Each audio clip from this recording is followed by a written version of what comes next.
The U.S. and its NATO allies are walking a tightrope, engaging in a precarious balancing act. They are unwilling to enter the war directly, eager to see Russia fail, and need to keep Russia out of the rest of Europe. What recourse do they have? Joining me on the morning show, Michael O'Hanlon, a senior fellow and director of research at the Brookings Institution. Good morning, and thanks for joining us. Nice to be with you.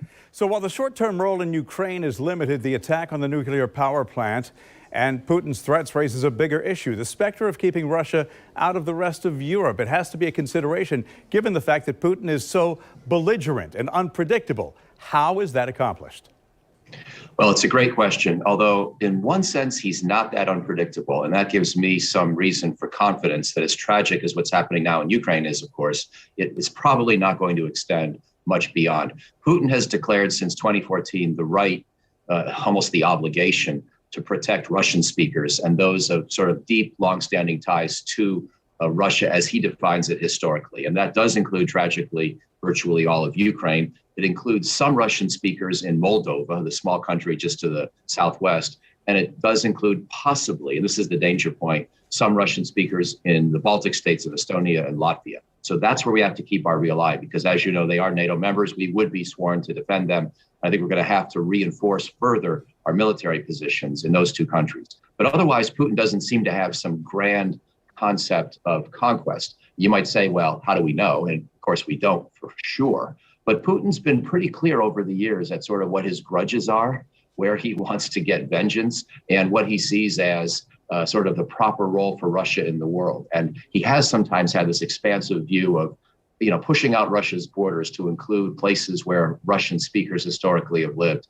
That's pretty bad already, but that's, I think, the extent of his ambitions. But he did say that sanctions are a declaration of war, and he threatened the allies if planes do fly out of some of those NATO countries, some of the Ukrainian pilots. And the U.S. said it won't send troops in because it wants to avoid World War III. But there are those who argue it's already begun. Has it?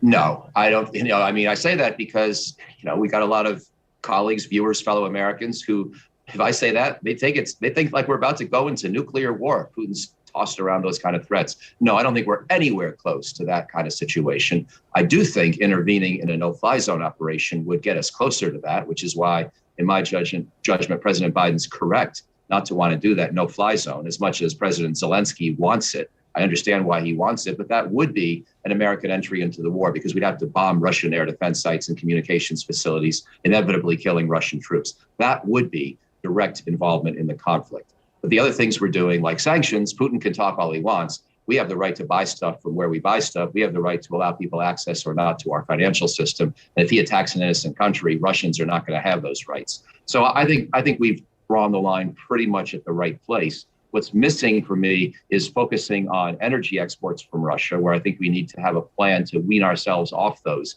if this aggression continues, and also a peace plan. I think there is some room for negotiation, and it would be a mistake to give it up without trying. Now, NATO has committed to building security relationships globally.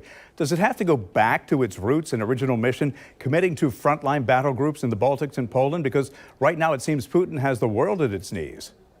Yeah, I think we do. Despite my somewhat reassuring words earlier, that I don't think Putin has grand ambitions beyond Russian-speaking areas. There are some of those Russian-speaking areas in Estonia and Latvia in particular. Not so much in Poland, not so much in Romania, Hungary, certainly not Germany or France. But I think we are going to have to deploy forces on a regular basis in the Baltic states going forward. So far, as you probably know, we have not done that. We have added a lot of U.S. troops in Poland since 2014. We have about 5,000 or 6,000 now.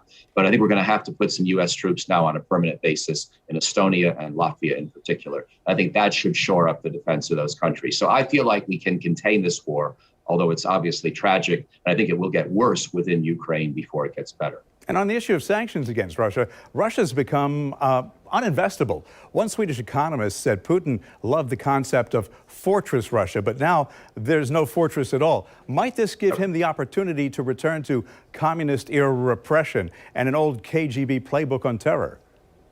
Well, in a way, he has already against his domestic political opponents. And we've seen that over the years with people who have been poisoned or imprisoned on trumped up tax charges, that sort of thing. Navalny, a number of others. And so I think Putin already is becoming maybe an autocrat. I don't know about an old-fashioned communist, but he's got very autocratic tendencies, even against and within his own country and against his own people. So I think that part has been ongoing for at least a decade.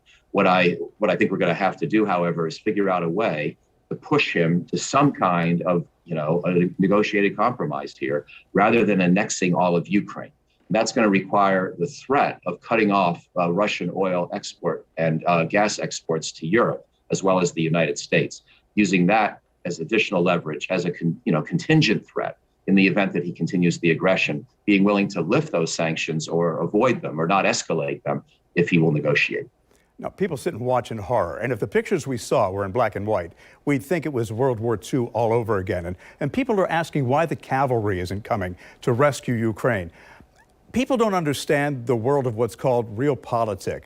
The powers that be look at what's in play, calculate goals and risks. They calculate what risks are too great. Cold-hearted as it may be, and while the world watches in outrage, is that what's in play here? To some extent, I think that's right. We've just decided Ukraine is a bridge too far for us. My main criticism of U.S. policy over the years is that we wanted to think about extending our security umbrella over Ukraine at all in the first place. That goes back to 2008, when President Bush convinced other NATO leaders we should have this long-term promise to Ukraine to someday bring them into NATO, the alliance that, of course, protects its members as if we were all the same country, a mutual defense clause. And President Biden reaffirmed that same U.S. obligation to someday bring Ukraine in and maybe even accelerate it in agreements this past fall. And that seems to have been part of the trigger here. I think we should have been trying to negotiate a different kind of security system in Eastern Europe. And I'd written about that, wrote a book about that in 2017. Alas, we've had this sort of mission to extend NATO as far as we possibly can. But in the meantime, Ukraine was not a member. There was no schedule and no interim security guarantee. So it was sort of a perfect formula for Putin to make his mischief in the meantime. I think that's where our main mistake has been under both Republicans and Democrats. Michael O'Hanlon, thank you for your time, your insights, and your perspective. Appreciate you. Thank you.